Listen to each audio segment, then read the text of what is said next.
It's often assumed that religions such as Christianity are exempt from any mythical or magical interpretation.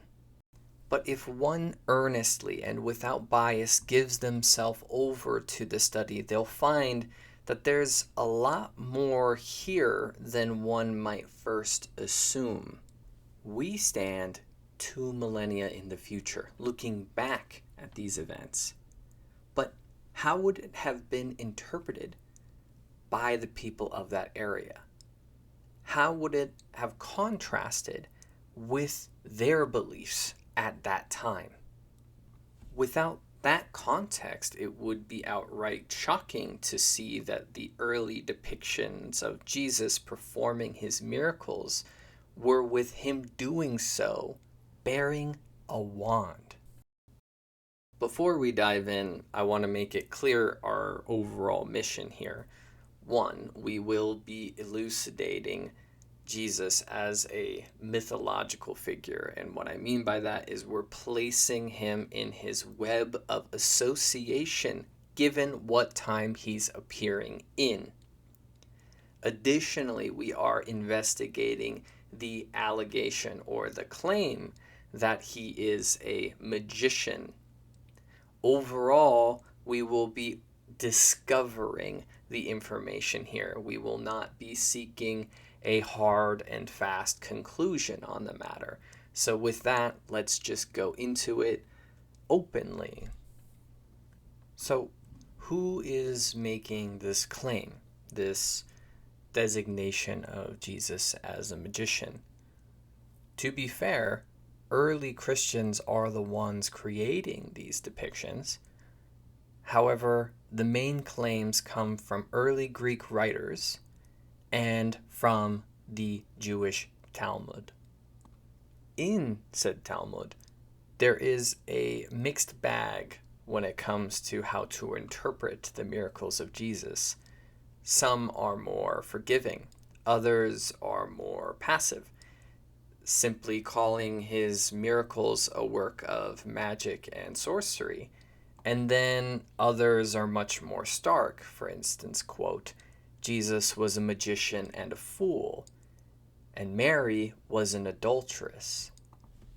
Now, naturally, if one is to perform an act such as raising Lazarus from the dead, which we'll be touching on later, this very naturally will be interpreted as black magic, as nothing short of necromantic, Satan affiliate magic. And to be fair, this is an open question outside of those who wrote the Talmud. Did Jesus acquire a certain understanding of Egyptian magical practicing, in that they were quite adept in the ways of illusion and puppetry and the sleight of hand? And if they were earnest, were they by ill-gotten means? Overall, there is a sentiment that Jesus had led people astray by the writers of the Talmud. The Messiah, or the Savior, would have brought the eschatos, the peaceful world. And by virtue of where the world is now, that wouldn't seem incorrect. So there's all kinds of debacle here. Were those that were healed actually healed? And by what means? The level of commentary is overall inconsistent. It seems very much that this is too soon to really decide what exactly had been going on here, if anything at all. But let's take a deeper look at these depictions with Jesus and the wand. Now, in some depictions, the wand is thick and ruddy, more of what one would expect from the look of a wand. And then others are more long and narrow, almost like they're a reed. While wands were used for a while now in the ancient Greek magical tradition, the power was mostly seen to be in the incantation, in the words given in the magical act.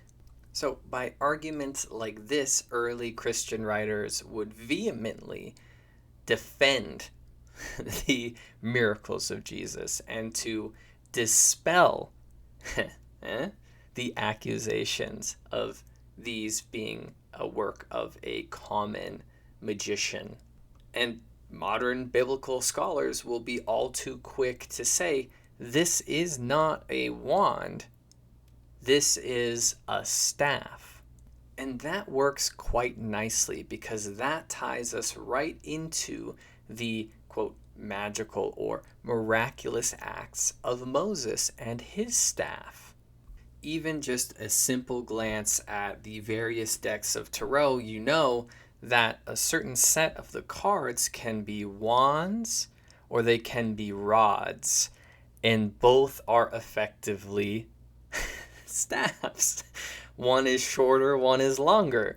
So you see how really messy and intertwined this subject is. But to claim that is purely a staff keeps it nestled more cleanly into the biblical tradition, outside of the magical tradition. And this is the separation that's being attempted here. So let's do some digression on Moses then. Moses uses his staff to part the Red Sea. Moses strikes a rock with it and produces water. One is nature magic and the other is a transmutation of elements. To me, what's most curious is the instance of Moses' staff turning into a snake, or in Numbers, when he uses the staff with a coiled snake in order to heal the people. Quote, "And the Lord said to Moses, make a fiery serpent and set it upon a pole. Every one that is bitten when he looks upon it shall live." If we do a little bit more digging, then we would find that this depiction goes back into Mesopotamia, which really makes one wonder about the inspiration and the initial intent of this depiction in the Old Testament. This staff will be called Nehushtan. Now, later on in the Bible, when they are moving to destroy idolatry in the surrounding area, this staff will be destroyed as it was being treated like an idol. So, a very curious case here of how to interpret this motif, this symbol, this artifact. But to bring it back a bit, it's very curious that of all the things that Jesus would mention of this Old Testament, he says, quote, "Just as Moses lifted up the snake in the wilderness, so too the Son of Man must be lifted up, that everyone who believes may have eternal life in him." Now, this is really tricky because Jesus is identifying with Nehushtan, and they had destroyed that. So, what's up with this? Anyway, this is a good introduction to the grounds that we're dealing with here. This investigation of potential influences into the Christian canon. So let's start approaching the miracles, and we'll start with the from water to wine miracle. So naturally we had to bring up Dionysus, and if we bring up Dionysus, especially to contemporary scholarship, the fascination is around the Dionysian mysteries. And in the Dionysian mysteries, Dionysus is helping their initiates partake in the fortified wine or what have you, in order to better reveal the mysteries of the universe or the mysteries of human consciousness. Now, when Jesus is performing this from water to wine miracle, who is present? His disciples and Mary. It seems like there's a little bit of a parallel there, initiates, so to speak. Dionysus is ultimately making a psychological and nature-centric symbolism. He represents this aspect of turning water to wine, like literally in nature. You give the land water, and this turns it into wine. This is a becoming or a beautifying of the experience. Dionysus is revelry, drunkenness, a full embrace of human sincerity and duality, the chaotic and destructive parts of ourselves, and the creative and good parts of ourselves. This full, authentic experience. That is the Dionysian. Whereas Jesus, with this miracle, is making a point of the sacredness of marriage. So these are two very different means, but it introduces us to this trope that we're going to see throughout, and that is that often we can trace the inspiration of Jesus mythically to fertility deities, and I hope you stick with me so that you can see that too. So to continue with Dionysus, we should pay attention to his staff and this thyrsus and what it might represent. Notice there is a pine cone at the end of this staff. This staff and pine cone in large represents fertility and transformation. Worshippers of Dionysus would carry around this thyrsus, this staff, and would engage in the ecstatic dance. This is liberation and rebellion, a seeking of a more profound understanding of existence, let's just say, the uninhibited nature of existence. So this is ritual madness. This is ritualistic ecstasy. This is pretty counterintuitive. You're moving to explore the taboos of society and the imaginative self. But oddly enough, Osiris and the Egyptians utilized this pine cone symbolism at the end of his staff, even though the Egyptians have fairly little precedent for pine cone symbolism. And greater yet, the Pope with his pine cone staff. Now, let's not go there right now. Instead, let's notice how Osiris's staff is coiled by snakes, and this is yet again very evocative of that caduceus, or a symbol of spiritual maturation, the moving of consciousness. And that Dionysus's staff is a fennel stalk capped by a pine cone. Now that fennel stalk looks a bit reminiscent of a wand. Anyway, the pineal gland and the pine cone have had historical precedents of association. The pine cone of itself is Fibonacci. It is performing the golden ratio. Pine cones close when it's cold and they open when it's warm, and the pineal gland helps with sleeping patterns. So to close it up is to lose consciousness or to go to sleep, and to open it up is to bring in that heat or that light of consciousness, so to speak.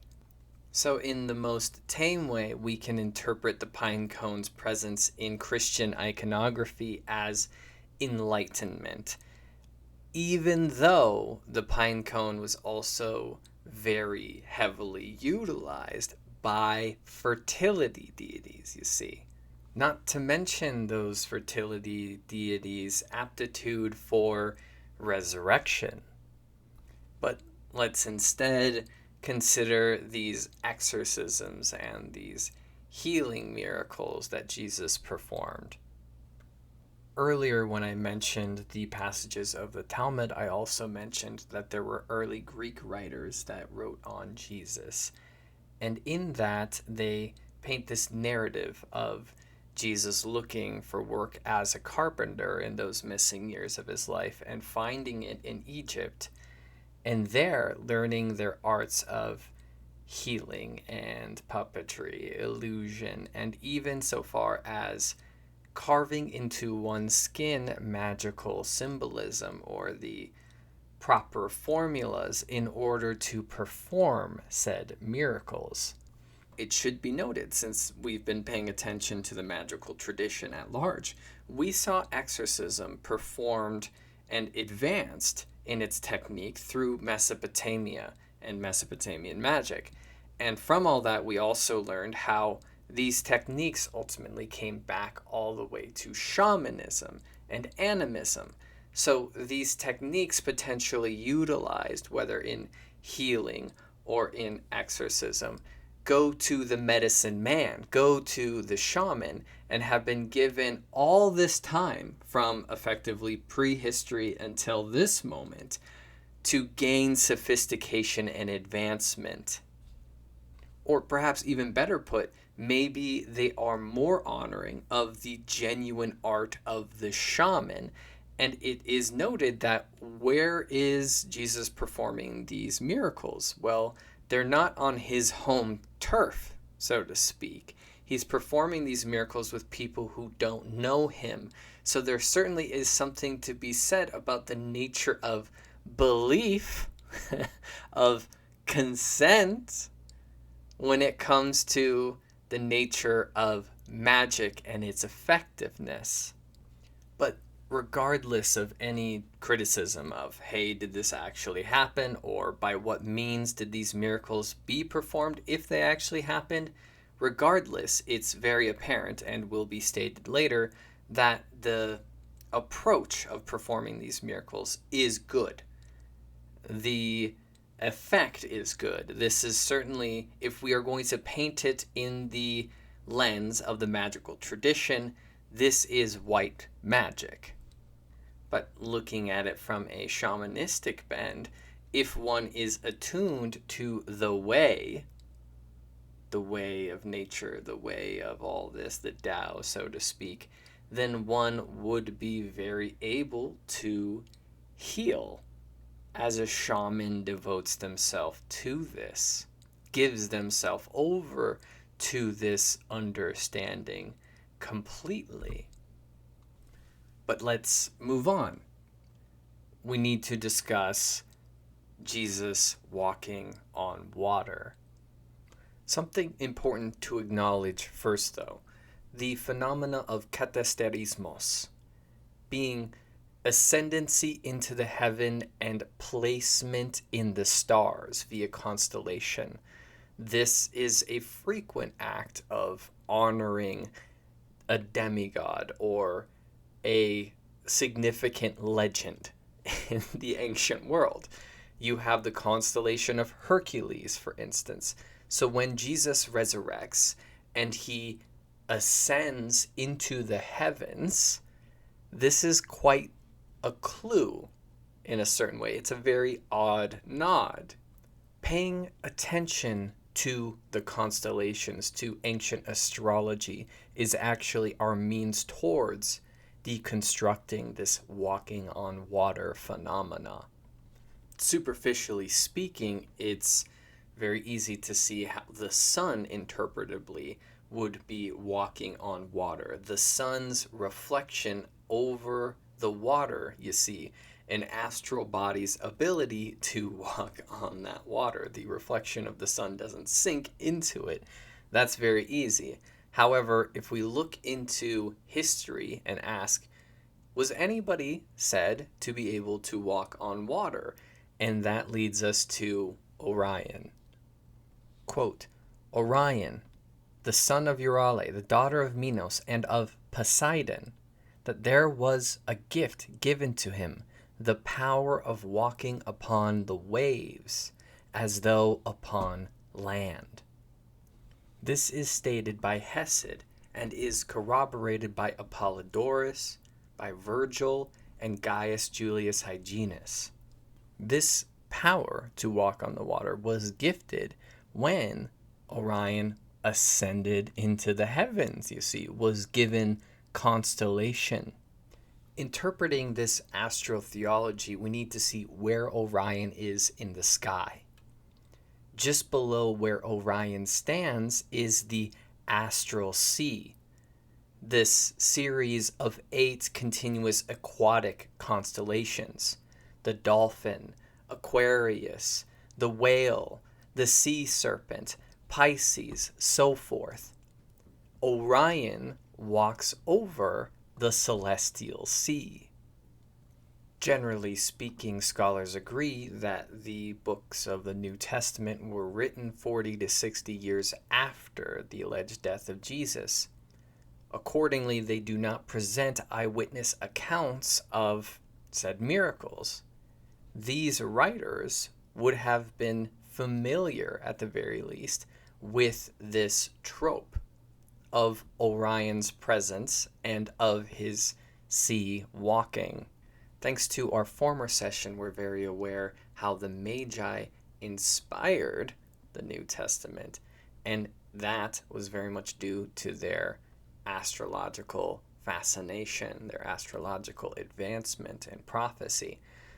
Accordingly, the Bible has its sourcing all the way back into wisdom earned in Mesopotamia. Following that lead, we'll see that Orion's name in Sumerian is Dingur Damu, along with 2 ancillary titles, Sukal and Pashishu. Dingur Damu. Dingur means God, deity, and Damu means child or son. So this son of God. Sukal means messenger, and Pashishu means anointed one.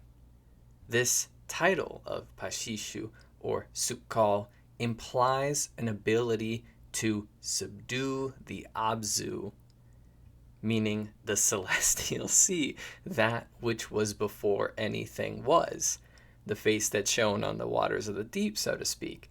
The etymology of Christ in Greek is the anointed one.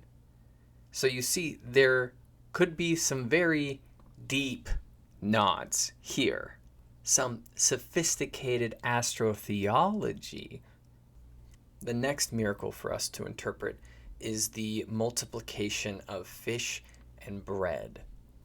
A more straightforward interpretation, since Jesus referred to himself as the bread of life, then we might interpret this act of the multiplication of bread as spiritual food. This you will always be fed, to trust in the higher power, you see. That's one way of looking. We can look back in the Bible and see Elijah multiplied bread, and then his disciple Elisha multiplied 20 loaves to feed 100. So if we're going to make the case that Jesus is extra special, then having 5 loaves turn into 500 would certainly be an upping of the ante when it comes to the canonical story within the Bible. Now, this bread is barley, the first harvest of wheat to make bread. This happens in Aries season. Jesus is referred to as the Good Shepherd. Aries season is associated with the ram because of the shepherd.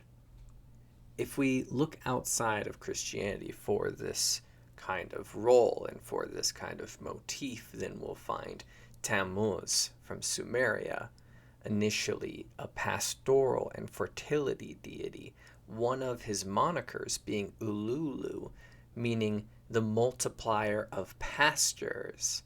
The inherent power that the shepherd had to bring grass out of the desert. Later on, in Assyria, Tammuz will become more of an agricultural deity. This is the power of the grain coming back each season, this reoccurrence of its becoming. When the barley would be milled, the god would be seen as dying. And so they would create a ceremony to bring an effigy, to bring offerings out into the desert to honor Tammuz in hopes that he will become alive again, resurrect. And what is the season of this death for Tammuz? It is March to April. It is the equinox. It is the astrological proper time for Easter. This offering given, this effigy made, this personification of Tammuz would be an assemblage of vegetables and honey and all manner of food, that of which the earth provides for us to continue living.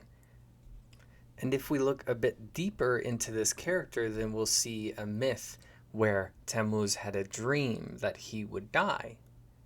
In this case, he does all that he can to avoid this and to escape. But sure enough, it happens.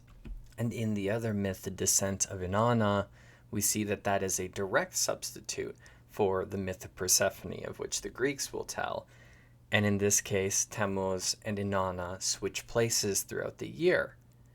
This is when fertility goes underground and then later comes back up. But we do see this direct case of resurrection, but it is purely tied to the natural, how the land will grow again. It will stop and it will grow again. Tammuz, the shepherd, represents this vegetative growth, or later represents the grain's growth in this way. So this resurrection is very apparent. We could call this a symbolic or a spiritual resurrection. Regardless of the technicalities, it does seem quite coy that Ezekiel 8:14 gives reference to Tammuz. This character of Tammuz seems to be the oldest inspiration for this particular story. But this inspiration, this motif of fertility and resurrection, is going to spread out all across the board, and we are going to entertain that. We are going to divulge, at least in some small way, each of these stories and each of these variances that come along with how this story has moved through time. And we can begin with a tutelary deity, a Phoenician deity, that being Melkort. And while much isn't known about this deity, we can discern two very poignant things. One, that Melkort will syncretize with Asclepius, meaning that this association with the rod of Asclepius, the healing attributes of Asclepius, and a fertility deity have history. And then the other, of course, is the more obvious. That is that there would be a yearly ceremony, festival, of Melkort's awakening, of which in the spring he would die and become resurrected. And curiously, Melkort will inspire the stories of Hercules. So much is being mixed around in this moving pool of mythic inspiration. Moving quickly, we next should acknowledge Adonis. Adon is actually Canaanite, and that means Lord. So the inspiration for Adonis comes from the Near East. This, though, is a unique case of a mortal eventually reaching resurrection. There are some specificities here, but we're just going to go through the story. Adonis was born beautiful. Aphrodite found him and hid him in the underworld. Throughout time, Persephone also became quite affectionate about Adonis. And while there are a few ways that this story goes, the one that I feel is the most resonant and the most honoring of its inspiration, that being the initial Inanna and Tammuz myth, is that they both share him for half the year. So Adonis achieves immortality and spends half his time in the underworld and the other half above it. So it's tricky because Adonis is mortal, yet achieves immortality? Or does Adonis spend half his time dead and half his time alive? How exactly do we interpret this arrangement? Regardless, when it comes to the celebration of Adonis, this rising of the spring, women would create a garden of Adonis. These would be quick growing plants overall: lettuce, fennel, wheat, and barley. So there's the bread reference yet again.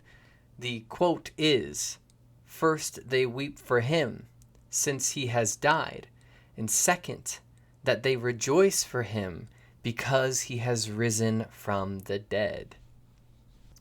Next up is Attis, and Attis is initially a Phrygian deity being worshipped as early as 1200 BC.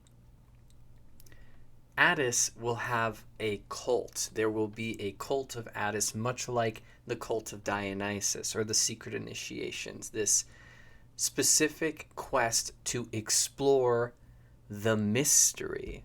And of course, it's no accident that Attis is the partner to the Great Mother. She's also technically his mother. So, Mary and Mary, right? Like Virgin Mary and Mary Magdalene. A little something there, maybe. It's quite apparent that Attis and Adonis have a very similar inspiration. Attis, though, is semi-divinity. It's not expressly that he is mortal. And when it comes to the dying thing, that will be more on the nose. There is a miscommunication and a tragedy, and Attis ends up castrating himself and dying. The mother pleads with Zeus to bring him back, and Zeus gives him an eternal reoccurrent body. And so Attis becomes immortal, and Attis becomes resurrected as a divinity.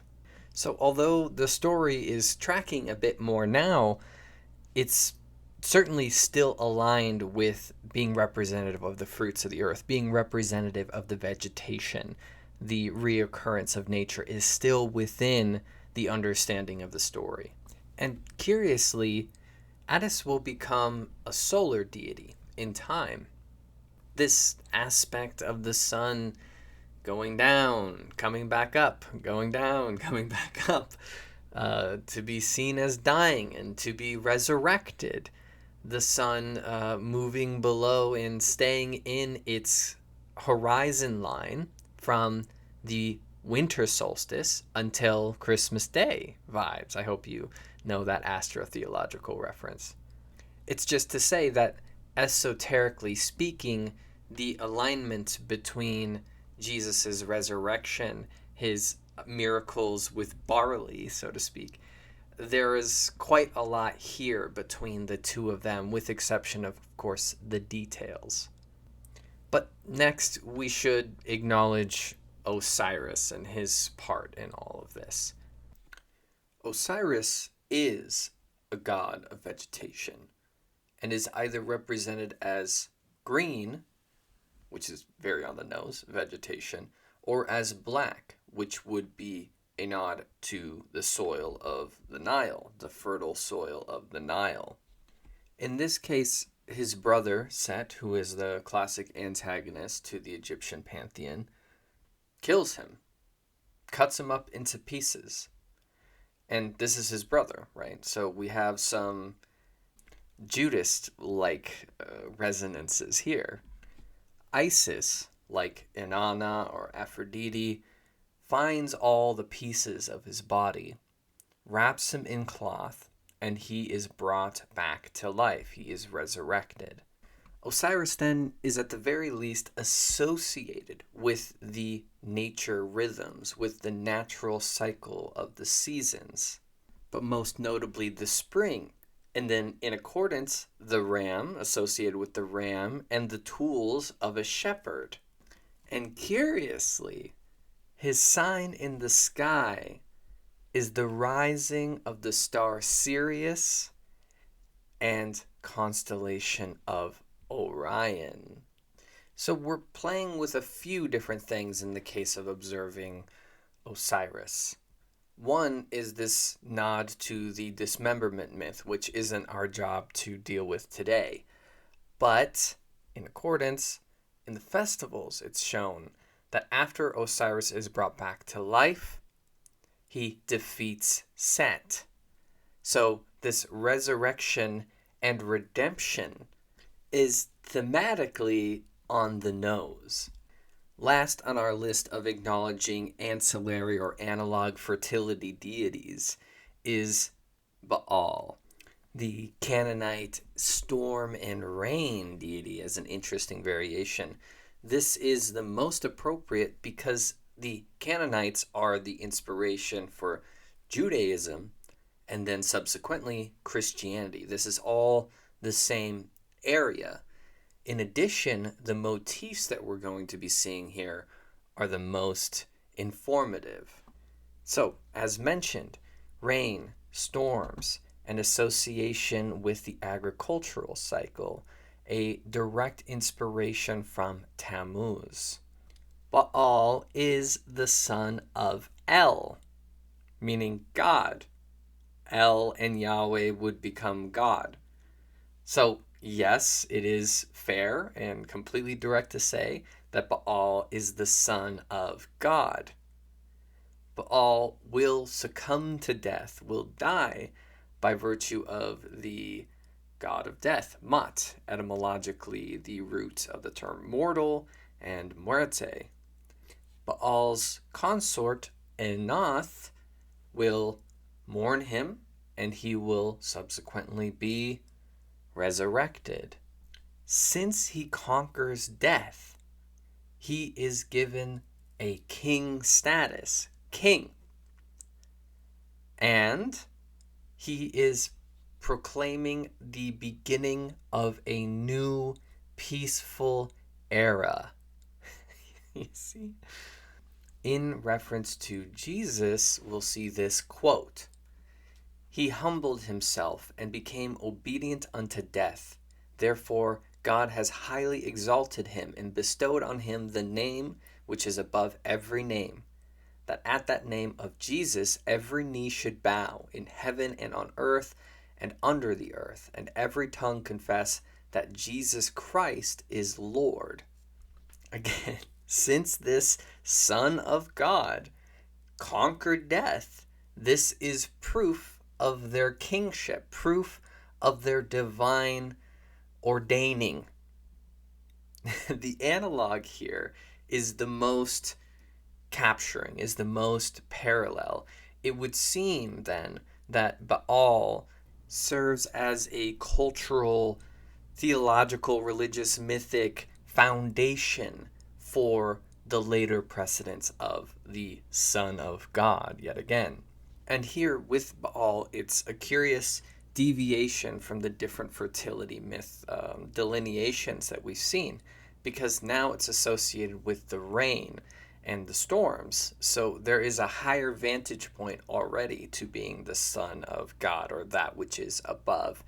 And here, if we just removed the more animistic or worldly aspect, then you can see a figure, an actual figure. Anyhow, we will summarize all this at the end.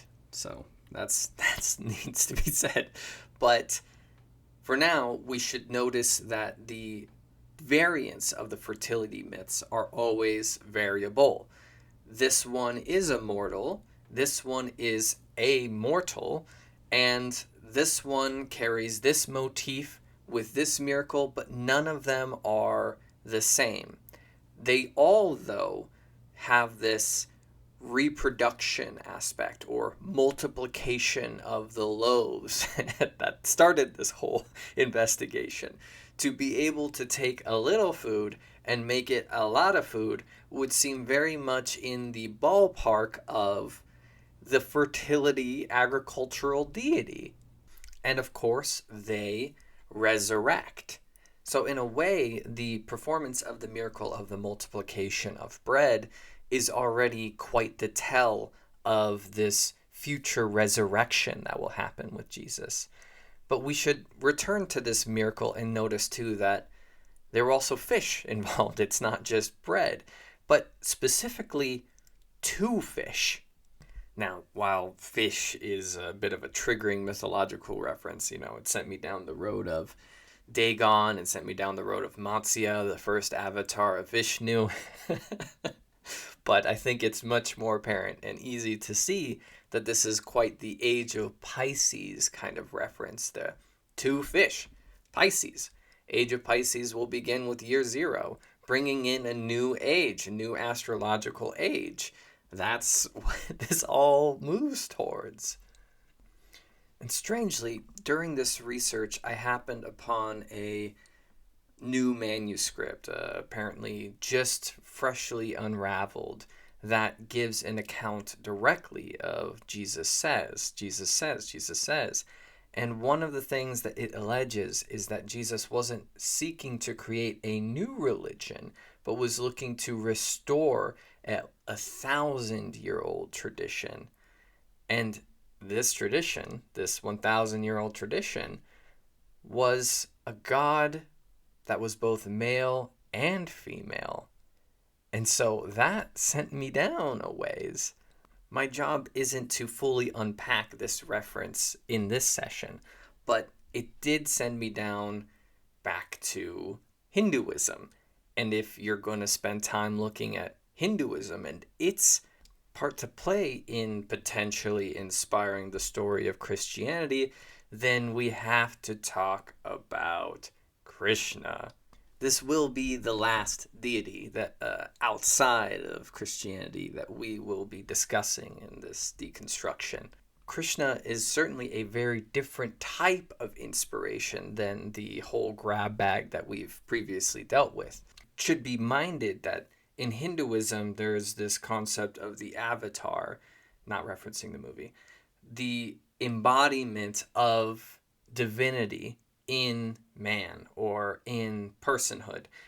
So the divinity exists of its own right, but it will take on personas. It will take on forms in different ages. This is like the Logos speaking through time. It will have a vessel to transmit its message in time. And so in considering Jesus from the Hindu or part of Hinduism's perspective, he is another avatar of this divinity, like Krishna. A notorious debate, especially in early Christianity, early Christian theology, was whether Jesus was more man or whether Jesus was more God. And still to this day in Hinduism, the debate continues on whether or not Krishna was more man or Krishna was more God, or if he was simply fully both. And the resemblances certainly don't stop there. If we go to the Bhagavad Gita, we see a quote from Lord Krishna. He says, "I am the origin of everything, and everything arises out of me." And then we quote Jesus once more. "I am the bread of life. He that cometh to me shall never hunger, and he that believeth in me shall never thirst." So it's not to say that these are exactly the same, and given our trajectory of looking into the fertility myth connection, then to say, "I am the bread of life, one who comes to me shall never hunger," you can see what we're starting to dig up here. As a quick list of verifiable similarities between them, Christ was born in a manger. Krishna was born in a prison cell. Throughout their lives, both are sought by people who would see them undone. Let's just say it that way. Christ is a shepherd. Krishna is a cowherder. There is an overall emphasis of the pursuit of peace, of tranquility, of love for your common man. And perhaps most importantly, they were both foretold before their birth that this divine creation or immaculate conception or representation avatar of the Creator would be born.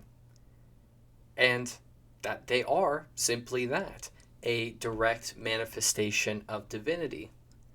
Although these different areas would understand the concept of divinity differently, we nonetheless can see a resemblance. Which, mind you, Krishna was said to be born alive 3,000 years before the events of the New Testament. So, this is all just to point to a different level of influence, a different potential lead in the mythological investigation. Before we come to summarize or to conclude, we have one more miracle to investigate, and that is the raising of Lazarus. Of all of the miracles performed, this miracle is the one that was most popular for early Christian iconography. The outline of the story is that an individual, Lazarus, had been dead for 4 days. Jesus brought him back from the dead. And this is where we're seeing the wand appear most often as well. If we entertain the thought that the early Greek writers put forward of Jesus learning these magical arts from the Egyptians, even these high magicians, while they might be able to pull off exorcism or healings of those that are afflicted, this would have been certainly a one-upmanship, not just the self-resurrection, which will come later, but the resurrection of somebody else. So let's do a brief discourse on the philosophical, religious, spiritual ideas of the greater Mediterranean when it comes to the idea of the afterlife and the nature of the soul. Orphism certainly comes to mind, where Orpheus goes into the afterlife and seeks to bring back his lover, and would have been successful had he not looked back. As a general statement in the Greek understanding, those who died did not come back, with exception of very few legends, and they were attempted but not done. Since we brought up Orphism then, there is that concept of metempsychosis, of the transmigration of souls. This would give a better means towards bringing somebody back, so to speak. There was an idea floated around by Plato, who's ultimately a reactionary to Orphism, that souls had a waiting period before they moved on. And so theoretically, if we're dealing with the technical aspects of all this, if you caught somebody in that waiting period, you could bring them back from the depths. Just as long as the individual had not crossed the plane of oblivion or drank the waters of forgetfulness, this would, in theory, work. And so technically entertaining this in this kind of understanding of the greater universe and the afterlife. Otherwise, in the Western mentality, the common mind of the Western mentality, this is simply not possible. When somebody is dead, they're gone. We've covered the afterlife and the underworld a fair amount in this course, so I don't feel the need to go into that there. So we do have some radical ideas, just given the area. We do have the Orphics, we do have Plato, We do have some influence of Oriental Hermeticism, but still yet, to the common man, this is not something that happens. This is not something that's possible. And on top of that, the only thing that would have made it at all possible was the legend status, was a story, almost like a fairy tale. So to fulfill this legend status would be nothing short of at least demi-divinity, like a demigod. So that, I think, puts it into place, how this meets the common man during this time. And to put that into perspective, this story of Orpheus moving into the underworld to bring his lover back was 500 years before the events of the New Testament. But to speak to the way former line of thinking that we're on, of Jesus being a magician, this is nothing short of a high act of necromancy. This is complete black magic. And to give that some more context, necromancy, by its very word and etymology, is summoning and speaking with, but it is not conjuring, it's not embodying or making them manifest in body necessarily. That's confusing, I know. There are the examples of channeling, but to resurrect a body and to bring its soul back into itself, that is a different league. And if one looks into the magical tradition and looks at the ancient grimoires, especially from this era, it was no joke to pull off ceremonies of this kind. This would have been the magnum opus of a lifelong study as a magic practitioner, to pull off some magnificent necromantic act. The ceremonies of themselves are highly costly. They are huge investments of time. They are absolutely expensive, taxing of the self and soul. And so this goes without saying that if this was genuinely accomplished and was provable and shown, then this is big crimson red flag territory for those that don't interpret it exactly the way that it seeks to be interpreted. But to make the case for the authenticity and the right intention behind what we are told through the account of the Bible, Jesus does not perform any of these acts alongside amulets or herbs, or gives the traditional long incantations that are in vogue when it comes to the act of ceremonial magic. These ancient, untranslatable, mysterious magic words, for instance. Jesus simply just commands, and it happens. And this is to set a precedent of this not being a magical act, but is actually the direct intervention of divinity in order to make this happen. So that is the setting contrast here. The Bible is not kind to magicians. Bar Jesus is an example of that. Or how Barnabas and Paul were saved from the fall of becoming magicians, avatars, channels for Zeus and Hermes, and instead following Jesus. The Bible as a text at large wants to dispel magicians. It wants to make this individual of Jesus the end of it all. Jesus outperformed anything that could have been conjured otherwise by the text. And it illustrated how those that tried to do anything different would be punished, would be exiled at the very least, go blind, what have you. So Christianity at large, right here, is separating itself from the traditional magical practicing of this area, and it's forcing its different interpretation than that of which has come before. But in the early phases of its becoming, it still had some time before it phased all of this out. Thus, the early depictions of Jesus with the wand, or early Christian use of amulets, or going to the oracles for advice.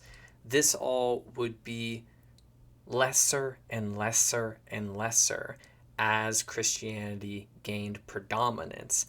And that's because Jesus' miracles were proof of Yahweh's predominance over the metaphysical cosmos. So any acts must be done through him. Any miracles or magic must be done through him. And that is where we set for now. But we have a lot to summarize first. This is a rough map that illustrates the fertility end of the deconstruction that we did. This is not a perfect map. For instance, Melkort will inspire Hercules over there. For instance, Baal is a more direct ancestor to Jesus. But still yet, this displays the level of variance that happens, whether it's Canaanite, Greek, Phoenician, Egyptian.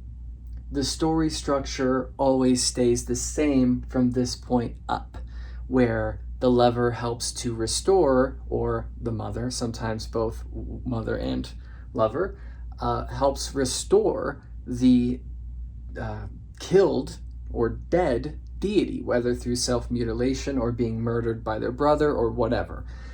But still yet, the main function of the story holds. However, once we reach Christos, the nature-centricism of this story that had passed through time has been divorced. You can argue that you might be able to read through the lines of the Bible to see more nature reverence, but really at this point we've changed the entire ontology of the mythic tradition. We have changed the story. And so from this point forward, this will not resemble this delineation anymore.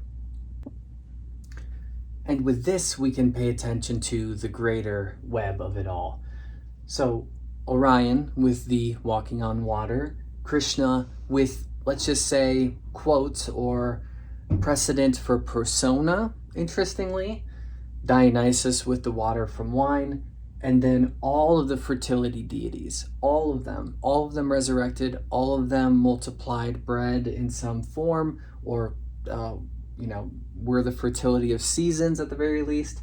So each of these lines, which this one's easily the most complex, distills. All of it distills here. And so this can be thought of as the framework for contextualizing mythically the miracles of Christos. Our last summary is on the magical tradition. As we've been following it, we saw that animism included all the elements that we saw at the very beginning of the magical tradition: prophetic ecstasis, astrology, ceremony, so on. There's quite a few, if we recall. All of those, minus one or two, could be found in Mesopotamian magic in its initiating source in civilization and the invention of the priest class subsequently. And then we saw how the Magi ended up utilizing most, if not all, of the advancing magical tradition from Mesopotamia, and also included ones that they had left out from animism. And now we also get to include Egypt, which we saw the influence of at least briefly in this session. All of this in this kind of Western canon, this oversimplification of Western canon's magical tradition, moves into the story of Christ. And Christ, as we've seen through this deconstruction, will change the narrative of how to relate to magical acts. This duality introduced from Zoroastrianism will take on its full form through the story of Christ and the subsequent empowerment of Christianity. And so here, we will see that split begin, and it won't happen right away. It will take time because Christianity has to grow in predominance and to take the narrative of the world. And from here, very certain magical traditions will be appropriate, most notably ceremony, speaking in tongues sometimes, yes and no, that prophetic ecstasis, yes and no, prayer, acceptable, so on. These are going to be the many ways that we related to the magical tradition, and to the unknown and to the mysterious will become what's appropriate from here. This is convention. And then that will force everything else, that will force other traditions that have long been in development, that have reached sophisticated heights of which we'll never fully know at this point, and push it into the pagan or dark arts camp. Astrology as a great instance of that. And this will ultimately have to be lived out, and will kind of keep rearing its head back into the Christian convention. That would be, say, for instance, the Seals of Solomon, or the medieval magic grimoires. This story is certainly not finished, but this is certainly a imperative part of the story, and how everything that will now happen will be through the lens of this story of Christ.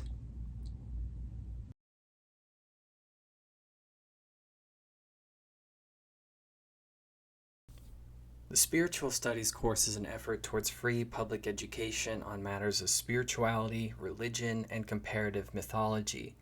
It seeks to offer this in a genuine, honoring, and sober fashion with relatively little fanfare.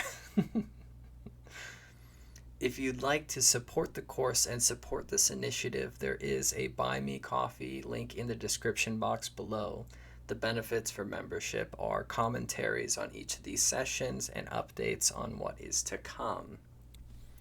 If you benefited from this knowledge, this curation, it is in thanks to Kristen, Deborah, the Seder Witch, Nora, Lucy, the Irrational Sage, Scorson, Craig Mitchell, and quote, someone.